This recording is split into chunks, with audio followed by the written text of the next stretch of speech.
Guillaume Meurice, qui imite très bien Oui. tout le monde, va s'imiter lui-même.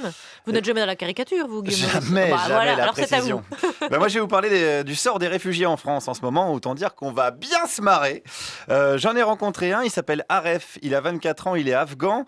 Il a traversé au moins 10 pays pour sauver sa peau, caché dans des camions, des trains, des bateaux. Pourtant, il a toujours le sourire. Alors que je vous rappelle que quand vous faites porte de la Chapelle, porte de Champéret, vous faites tellement la gueule qu'on dirait François Fillon quand il se coince une couille dans son chapelet. Ah, donc prenez-en de la graine. Donc Aref, il a risqué sa vie pendant des mois pour rejoindre le pays des Lumières et de Cyril Hanouna, mais il mérite pas d'être français.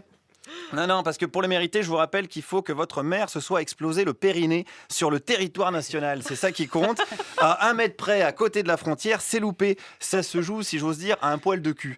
Une nationalité, c'est quelque chose de précis. Alors, comment il fait pour s'intégrer, Aref? Qu'est-ce qu'il a fait du peu d'argent qu'il avait? C'est de l'argent et tout le week-end, juste j'ai acheté 2-3 bières pour alcooliques personnes qui s'endorment dans les côtés du métro et côtés dans la rue. Vous achetiez de la bière pour les alcooliques? Et je donne pourquoi. Quand tu donnes une chose ou quand tu aides une personne, elles sont bien gentilles avec toi, elles sont bien parler bien avec toi. C'est pour ça que... C'est pour vous intégrer en fait. Voilà. C'est vrai qu'il y a une intégration par l'alcool en France. Voilà. Eh ben ça c'est bien vu, ça c'est le bon réflexe. Aref, il a payé des binous à des alcoolos qui traînaient en échange. Ils lui ont appris le français. Voilà, j'aurais pu dire c'est pas la méthode assimile, c'est la méthode Juliette Arnaud, mais on n'a plus le droit. Non, on n'a plus le droit, hein, bien évidemment, depuis la bien nommée loi Evin, qui nous interdit de mentionner Juliette Arnaud dans les chroniques. Mais revenons à Aref, hein, c'est ça l'important. Il n'est pas très satisfait de lui. Et moi, je parle mal un petit peu français, je sais, parce que j'ai pris dans la rue. Jamais je n'ai pas été dans l'école ou d'autres places pour prendre français. Est-ce que vous parlez mieux ou moins bien français qu'un CRS? Je crois, moi je trouve bien. Bah oui, moi aussi, je trouve qu'il parle bien français, surtout qu'il est là depuis 1 an et demi seulement. Et ça, c'est une provocation. On peut se le dire. C'est quoi la tradition en France? Être des quiches en langue étrangère et n'en avoir rien à foutre. On est d'accord, c'est ça qu'on revendique. Hein, isn't it, dear collègue? Of course, yes, nothing à foutre, et puis it's all. Là, il ne respecte pas Aref, il provoque. Et puisqu'on parle CRS, parlons de ses rencontres avec la police française. C'était dernière semaine, je crois que j'étais juste devant le camp, dans la rue.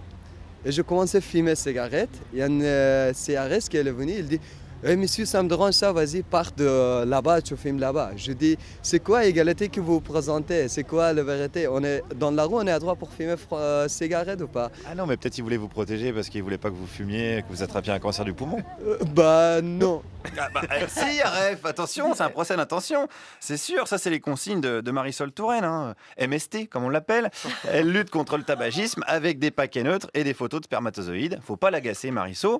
Et le ministre de l'Intérieur non plus, faut pas l'agacer, Bruno Le Roux. Il a dit, lui, que les policiers faisaient leur travail avec conscience. Voyons voir le travail des policiers. Qu'est-ce qu'ils font? Elles sont enlevées couverture, elles sont dégagées les gens, elles sont fait gaz même pour bénévoles, pour soutien, pour réfugiés. Même il y a personnes qui sont passées dans la rue, elles sont fait gaz, elles pensent qu'eux aussi ils sont soutien. Ah, c'était peut-être pour vous désinfecter parce que vous avez des maladies. Pour dégager. Ah, pour dégager? Pour dégager parce qu'elles s'en aiment pas nous. Ah ouais, la police française n'aime pas les réfugiés? Bah merde alors, moi je pensais qu'on les payait pour protéger les plus faibles contre les plus forts, pour lutter contre le terrorisme, mais pas gazer des gens, détruire des tentes et confisquer des couvertures. Surtout qu'en ce moment il fait aussi froid dehors que dans le sourire de Michel Alliot-Marie. Bon, d'ailleurs les couvertures, qu'est-ce qu'ils en font? Les couvertures, elles sont enlevées, elles sont jetées dans la poubelle, je sais pas, elles sont prises, on ne sait pas jamais. Peut-être qu'ils avaient froid les policiers, on sait pas. Je crois oui, ils ont besoin parce qu'il fait froid maintenant.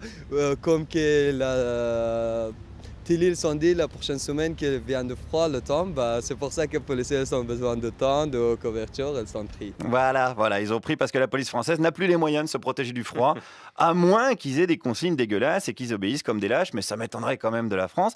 D'ailleurs, quelle image il a de la France, Aref? Moi, je ne veux pas dire que la France, c'est ça. Parce que quand on dit la France, ça veut dire tout le monde, le peuple, non. Je vous dis que le gouvernement de France, c'est ça, je crois. Ah merde, en plus il fait pas d'amalgame, Aref, il fait rien pour s'intégrer, c'est notre truc les amalgames, bordel, c'est la tradition. Bon, ceci dit, il a raison, il y a plein de gens qui se mobilisent, hein, comme Médecins sans frontières, le bureau d'accueil et d'accompagnement des migrants, l'association Petit-Déj à Flandre, mais ça risque de pas suffire. On a appris début janvier qu'un réfugié dénommé Denko Sissoko s'était jeté par la fenêtre du 8e étage pour échapper à la police. Il avait 16 ans. Moi, je vais vous dire, j'ai jamais été très fier d'être français, mais de plus en plus, j'ai carrément honte. Guillaume Meurice, eh oui.